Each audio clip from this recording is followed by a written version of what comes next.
Hi, we're here with JMTC Theatre, and I'm here with Suzanne Bachner. I'm a playwright and director and the artistic director of JMTC Theatre, and my partner, Bob Brader. I'm an actor, writer, and the executive director of JMTC Theatre. And you have not one, but two shows coming up playing in New York right now.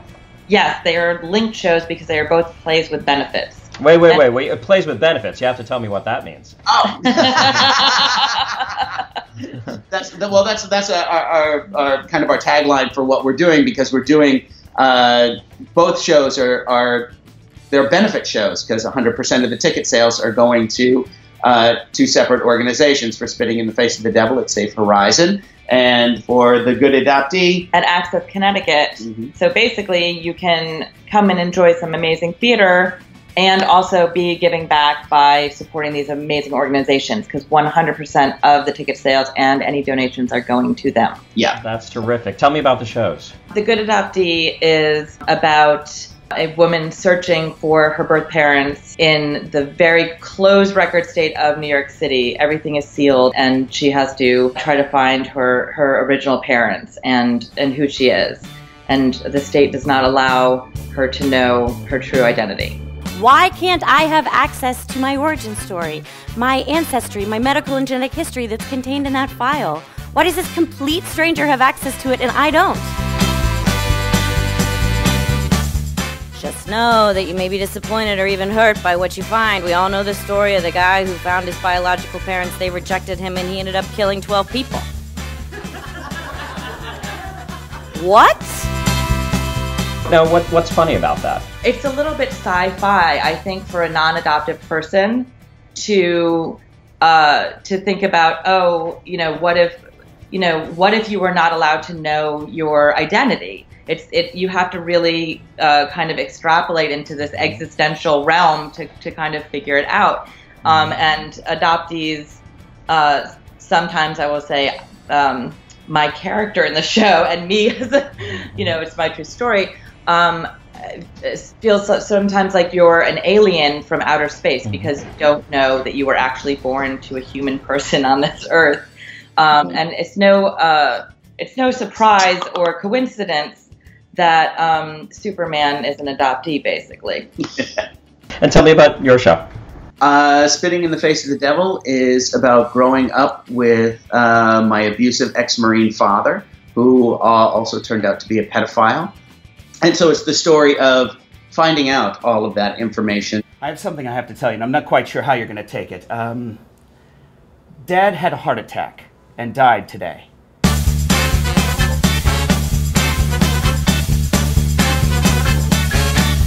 I wish I felt something about that, but I don't. I know, me too!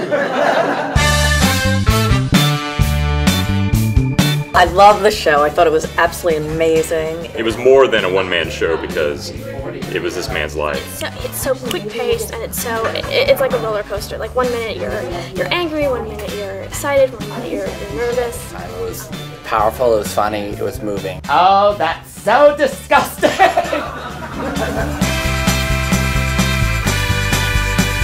Can I tell you what's funny about Spitting in the Face of the Devil? Please. I will just tell you that a lot of the show we are with Bob as a little boy, and he wants to be an actor. He discovers he wants to be an actor, and in the face of all of this adversity, he is encouraged to be an actor by his incredible mother, who I mentioned earlier, my mom-in-law. And you see the sort of normal kid life that we can all relate to.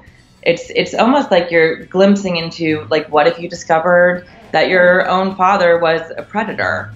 Like Luke Skywalker sort of figures this out in one of our favorite films. Yeah.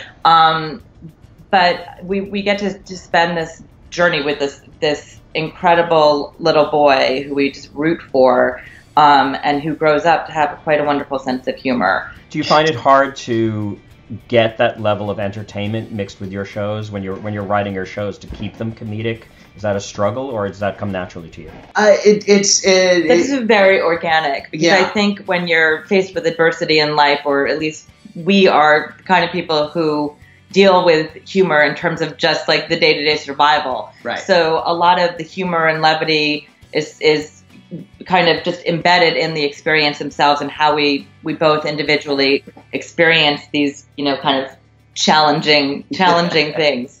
So challenging obstacles.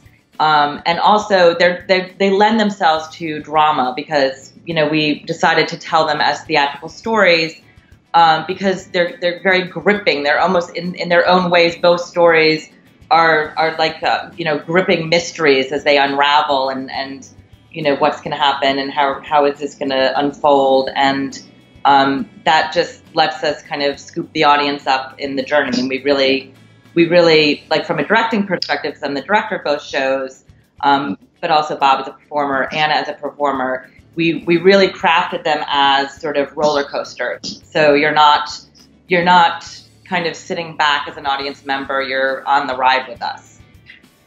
I mean, when I first wanted to write Spitting in the Face of the Devil, it was the first show that I ever wrote. I came to Suzanne because I knew she was a writer, and I said to her, I have this story that I'd love for you to write. And so we were at Great Adventure, and we were eating funnel cake, and I told her the whole entire story of Spitting in the Face of the Devil. I told her everything, all the stories that I wanted to hit. And she said, that's really great, but I think you're the person to write that story and not me. And I didn't know the first thing about doing it. And she said, just sit down and just start writing. And so I would write and send her stuff, and then write and send her stuff, and write and send her stuff. And she would always say, that's great, keep going. And so I kept going, and eventually we had a piece. And at what point along the line did you guys get married? Well, when we were having funnel cake at Great Adventure, we were purely colleagues who were becoming friends. Yeah, totally friends. So we worked on a play of mine that ran for like months, and we had to. It was a Choose Your Own Adventure comedy that took place in a dungeon and a dentist's office, the other way around. And Bob was an actor who came in and took over one of the roles. So we had this, great collaborative artistic relationship and friendship. And then we started Spitting in the Face of the Devil together, and I was his developer. When did we get married in that? Later. It was later. Yes, it was. I think this is the reason that we can still work together now that we're a couple and married. Yeah. Because we did it that way, so we can easily go back. Work stuff first. Yeah, we can easily go back to those relationships that are about theater and collaboration and that kind of thing without ripping each other's throats out, probably. But it's also great to have. I mean, when you're creating something so personal, and when you're writing something so personal, it's really, really important to have someone in your corner that you trust, like everything, and I trusted Suzanne right away, so that kind of also helped in the relationship. That's great. Well, okay, so the natural follow-up to that question would be, I see that you're doing your next show, Conversations with My Divorce Attorney. Well, I actually it is based on my true experience of actually getting divorced in LA, it's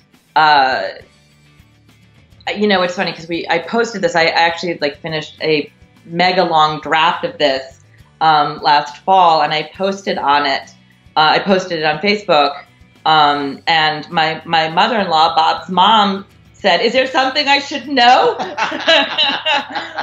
But it is about my first marriage. So, and actually, the wonderful person to whom I was married before Bob founded the theater company that we now run in London. Came over here. So you like to keep it all close. Got it. Yeah.